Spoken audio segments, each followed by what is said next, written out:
అంతకంటే కొంచెం ముందు కూడా కొన్ని అయితే నిజాం కాలం నుంచి కూడా ఇండస్ట్రియల్ ఎస్టేట్స్ అనేటివి ఇక్కడ ఏర్పాటు చేస్తారు. ఇండస్ట్రియల్ ఎస్టేట్స్ వల్ల కొంత ఇక్కడ ఎంప్లాయ్మెంట్ జనరేట్ అవుతుందని చెప్పేసి అజామాబాద్ లాంటి ఇండస్ట్రియల్ ఏరియాస్ అయితేనేమో 60-70 ఏళ్ల క్రితం ఏర్పాటు చేసినాయి. చెన్నారెడ్డి గారు ముఖ్యమంత్రి అయిన తర్వాత సనత్ నగర్, కాటేదాన్ ఇట్లాంటి ఇండస్ట్రీస్ అన్ని ఏర్పాటు చేశారు. ఆ రోజుల్లో ఇవన్నీ కూడా అవుట్స్కట్స్ సిటీకి బయట ఉండే కాబట్టి పెద్దగా అక్కడ పొల్యూషన్ ఉన్నా కూడా జనావాసాలు లేకుండే కాబట్టి ఇబ్బంది ఏముండదు అని చెప్పేసి ప్రభుత్వం అలాట్మెంట్స్ చేసింది. కొన్ని లీజ్ ఇచ్చారు, కొన్ని లీజ్ ఇచ్చిన తర్వాత రెగ్యులరైజ్ చేసుకున్నారు.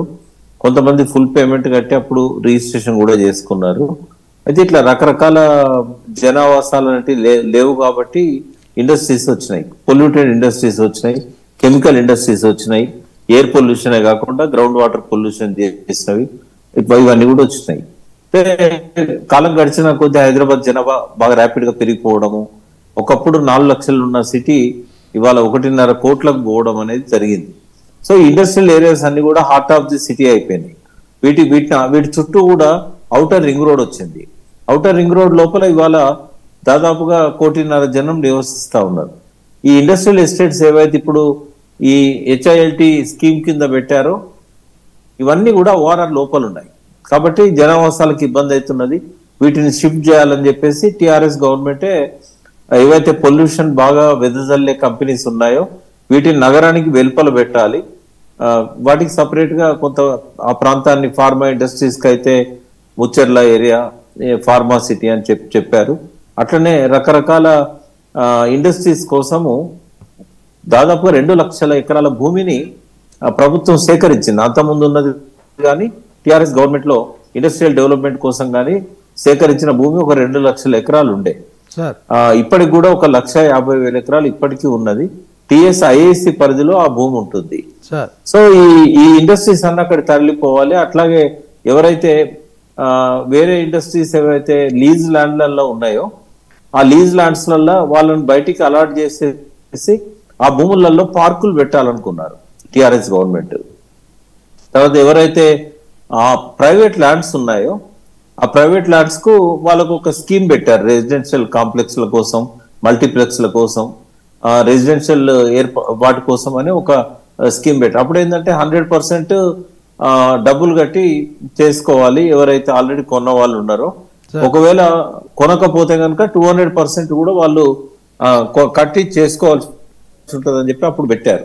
ఇప్పుడు రేవంత్ రెడ్డి ఏం చేస్తాడంటే జస్ట్ 30%, 40% ఇస్తే చాలు, కన్వర్షన్ చేస్తాము అని చెప్పేసి ఆ ప్రైవేట్ భూములన్నిటికి కూడా ఆయన ఒక వెసులుబాటు కల్పిస్తున్నాడు.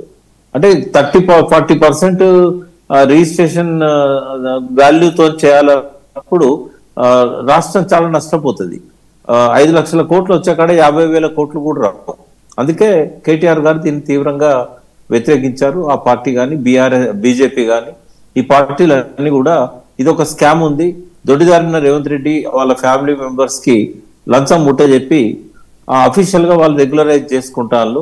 ఇదేంది అసలు ప్రభుత్వ భూములను లీజ్ భూములు అయితే కనుక పార్కుల కోసం, లంగ్ స్పేస్ కోసం, ఇతర అవసరాల కోసం వాడాలి.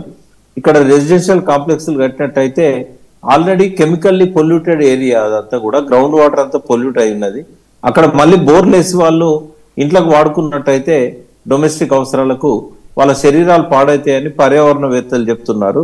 హైదరాబాద్ అంతా కాంక్రీట్ జంగల్ అయింది కాబట్టి లంగ్ స్పేస్ కోసం ఈ ల్యాండ్స్ అన్ని ప్రభుత్వమే తీసుకోవాలి. ఇండస్ట్రీస్ ప్రైవేట్ ల్యాండ్స్ అయినా కూడా ప్రభుత్వం తీసుకొని వాళ్ళకి సిటీ బయట ఇవ్వాలి అని చెప్పి పర్యావరణవేత్తలు ఆందోళన చేస్తున్నారు. కాబట్టి ఈ భూములను ప్రభుత్వమే తీసుకున్నట్టయితే ప్రజల అవసరాల కోసం భవిష్యత్తులో వాడుకోవడానికి నట్టనడి నగరంలో 9,000 ఎకరాల భూమి అనేది ప్రజల అవసరాల కోసం ఉపయోగించుకోవడానికి వీలవుతుంది. కాబట్టి బీఆర్ఎస్ అండ్ బీజేపీ చేస్తే ఆందోళనల్లో న్యాయం ఉంది. అప్పుల పాలైనమని చెప్తున్నారు కాబట్టి కొంత భూమిని వేరే రకంగా పర్యావరణ ఇబ్బంది లేకుండా అమ్మినా కూడా ప్రభుత్వ ఖజానాకు మంచి డబ్బు వచ్చే అవకాశం ఉంటుంది. కాబట్టి ఇప్పుడు బంతి ప్రభుత్వం చేతిలో ఉంది కాబట్టి సగోకు వాళ్ళకి అమ్మేయడం అనేది కరెక్ట్ కాదు. దీనిలో రేవంత్ రెడ్డికి వ్యక్తిగతంగా లబ్ధి జరుగుతుంది అనేది ప్రతిపక్షాల ఆరోపణ, అలా వాస్తవం కూడా ఉన్నదని అనిపిస్తా ఉన్నది. దీనిపై మంత్రి శ్రీధర్ బాబు మాట్లాడుతూ 5,000 కోట్ల రూపాయలు వస్తున్నాయి ప్రభుత్వానికి ఆదాయం ఇవి లీజుకి ఇవ్వడం ద్వారా. అయితే దీంట్లో 5 లక్షల కోట్ల స్కామ్ లేదు, ఉంటే నిరూపించండి అని చెప్పి సవాల్ చేస్తున్నాడు కదా సార్. నిజంగా 5,000 కోట్లకు 5 లక్షల కోట్లకు అంటే ఇంకా 99% డిఫరెన్స్ కనిపిస్తుంది సార్. మరి దీంట్లో ఎకరానికి శ్రీనివాస్ గారు అక్కడ ఎకరానికి ఎంత లేదన్నా 50 కోట్లు ఉంటుంది. అవును సార్. 9,292 ఎకరాలు. అవును సార్. మీరు 50 కోట్లతో వెచ్చించినట్టయితే మీకు ఎంత 5 లక్షల కోట్లకు పైన వస్తుంది కదా దాదాపుగా. అవునవును సార్. మొన్ననే కదా కోకాపేటలో 100 కోట్లకి ఎకరం పోయింది. అవును. రాయదుర్గంలో మరి 177 157. మరి అటువంటిప్పుడు 9,292 ఎకరాలను మనము 50 కోట్లతో లెక్కేసినప్పుడు అంత విలువైన ఆస్తి కదా ఇది. ప్రభుత్వమే వెనక్కి తీసుకొని కావాలంటే యాక్షన్ పెట్టి అమ్మవచ్చు ఒకవేళ రెసిడెన్షియల్ కాంప్లెక్స్ ఇవ్వాలనుకుంటే. కానీ పర్యావరణవేత్తలు అనేది ఏంటంటే లంగ్ స్పేస్ కోసం పార్కులు కావాలి, కాంక్రీట్ జంగల్ అయిపోయింది ఇదంతా, ఎక్కడ కూడా అసలు పచ్చదనం లేదు.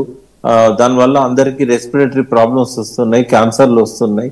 కాబట్టి ప్రభుత్వం ఏంటంటే డబ్బు సంపాదించడానికి ఆస్తులు అమ్మి బడ్జెట్ లో లబ్ధి చేకూరాలని కోరుకోకూడదు. ప్రభుత్వం అనేది ఒక 5 ఏళ్ళు 10 ఏళ్ళు దీర్ఘకాలిక ప్రణాళిక పెట్టుకొని క్రమక్రమంగా అప్పులను తీర్పుతూ వడ్డీలు కట్టుకుంటూ అది కొనసాగాల్సి ఉంటుంది. ఇవాళ ఇవన్నీ ఆస్తులు అమ్మి అప్పులు కట్టాలంటే ఒక్కసారికే అయిపోదు.